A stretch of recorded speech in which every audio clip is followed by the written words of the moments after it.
Are you tired of blindly following your beliefs without questioning them?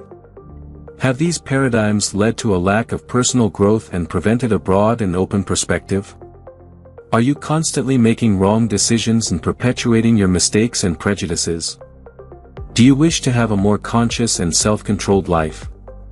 In this video, we will explore how to question our apparent truths and take control of our existence. You will learn how to identify those beliefs that can be an obstacle in your path and how to transform them into tools for personal growth. Are you ready to question yourself and achieve a more fulfilling and self-directed life?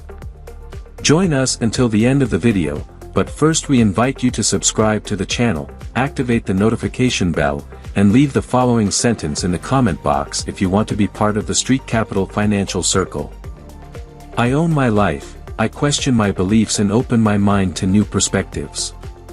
Most of our current state of life and finances comes from the mental programming we receive during the first 7 years of our life. This explains why some become poor and others become richer. The movie, The Matrix, reflects this reality, and it is not just a fictional movie. Scientists have shown that during early childhood, children absorb mental programs from the people closest to them, and their mind is in a lower vibratory frequency that allows them to have a great imagination. Example: a person who grew up in an environment where they were taught to save and manage their finances well, will likely have positive mental programming regarding their finances, and will be more likely to make wise financial decisions in the future. A child can have a mud pie party because of his or her imagination, which is a result of the biology of subconscious beliefs that develops in the first 7 years of life through the influence of society, family, and those around him or her. Example: Juan is 6 years old and is a very imaginative child. One day, he decides to have a party with his toy friends. Juan uses clay to make cakes and sets the table with a tea towel and toy cups. They all play together and enjoy the tea party with mud pies, thanks to Juan's imagination and the biology of his subconscious beliefs, which have been shaped by his environment since birth. Parents often pass on their fears to their children, which can lead to a loss of curiosity and passive acceptance of the opinions of others. This can lead to the development of doubts, fears and inhibitions that cause emotional problems in adult life. Beliefs are based on incomplete information and exclude other perspectives, but instead of questioning them and trying to change them, people accept them as true and follow them, without understanding the emotional damage they can cause. The key to success lies in letting go of the restrictions and limitations received in childhood. On the other hand, failure is the consequence of continuing to accept external impositions. Psychiatrist Eric Vernon discovered that each of us maintains internal dialogues with 3 parts of our personality: the parent, the child, and the adult.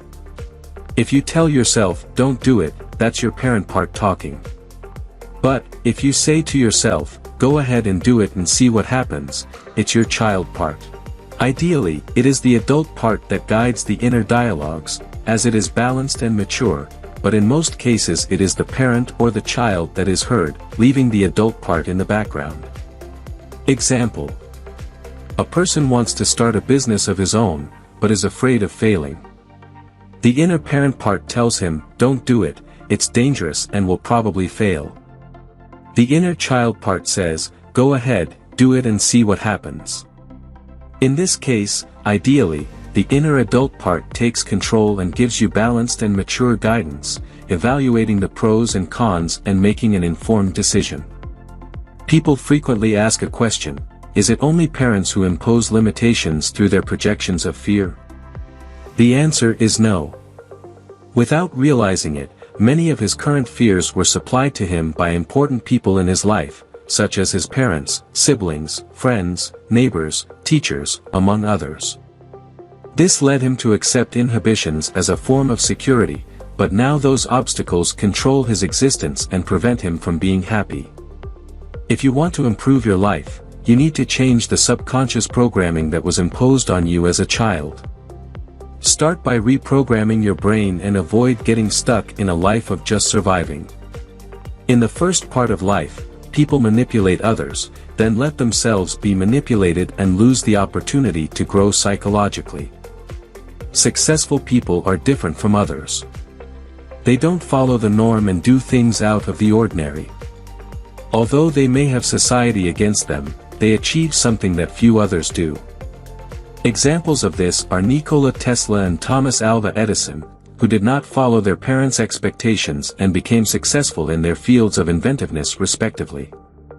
Nikola Tesla and Alva Edison were inventors, engineers and scientists who contributed greatly to the development of modern technology. Tesla was an out-of-the-box thinker and worked on projects very different from what most people of his time were engaged in. His ideas and theories revolutionized the field of electricity and physics, and his legacy has influenced technology to this day. Tesla is also noted for being a very creative and unconventional thinker, which led him to achieve many of his successes despite the contrary opinions of the society of his time. Another example was Frida Kahlo, who was a unique Mexican artist without equal. With her art, she broke away from personal standards and created a body of work that reflected her life and experiences.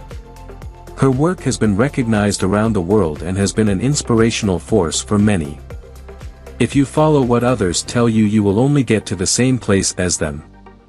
But, if you choose something different, you will have a better chance of succeeding. Some people choose this as children, but others need someone to show them the way. Sometimes it is necessary to take risks and face our fears in order to achieve what we want. We must change the ideas that were imposed on us as children and make a plan to overcome the obstacles that prevent us from achieving success, wealth, or anything else we desire. One way to achieve negative mental reprogramming and develop a mindset of success and wealth is through the practice of meditation and self-knowledge. It is also important to surround oneself with positive and motivating people, and to seek out resources and tools such as books, lectures, or therapies that can help in this process. In addition, it is important to have an attitude of constant learning and be open to new ideas and ways of thinking. Setting clear goals and working on them consistently is also critical. In summary, a combination of conscious and positive actions can help to reprogram the negative mindset and develop a mindset of success and wealth. If you want to be successful and wealthy, you must be aware of your beliefs and thoughts. Identify those that are holding you back and replace them with positive and useful thoughts. Don't settle for a mediocre life, get out of your comfort zone and open your mind to new possibilities. Writing down your beliefs and analyzing them will help you identify those that need to be changed. Remember, you are in control of your life and you can decide which thoughts will allow you to achieve your goals. These people do not understand that finding something they really like could also lead to excellent human relationships if they do their part. Comfort prevents them from seeing the many solutions that are available to them. If they stay in their comfort zone, they will only survive, while if they get out of it, they will enjoy everything they do. Emotional control is key to a balanced and fulfilling life. If we were to completely erase your emotions, you would be an apathetic person with no interest in life. However, it is also dangerous to have an excess of emotions. This can lead you to overreact to everyday situations and lose control of your life. Chronic sadness can also be debilitating and difficult to overcome.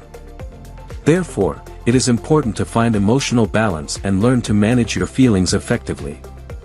The link between mind and body is strong. One affects the other.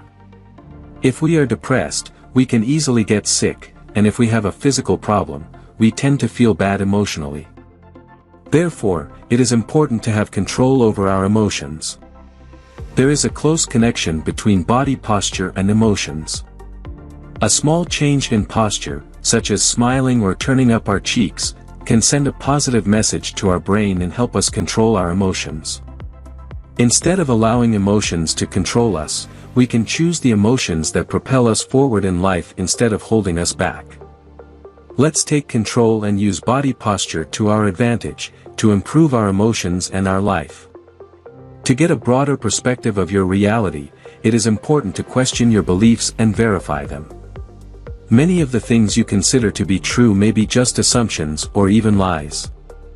Challenging your beliefs and having an open mind will allow you to take control of your life and have a deeper understanding of yourself and the world around you. In summary, we have explored together the importance of questioning ourselves and our beliefs. We have seen how this can help us to have greater control over our life and emotions. The key is to have the humility and courage to question what we believe to be true and not be afraid to explore new perspectives. Remember, there is always more than one way to look at things. Life is a constant of learning and growth. Are you ready to question and grow? Thank you for joining us. If you liked this video, give it a like, share the knowledge, and don't forget to leave in the comment box the following message if you want to belong to Street Capital Financial Circle. I am the owner of my life. I question my beliefs and open my mind to new perspectives.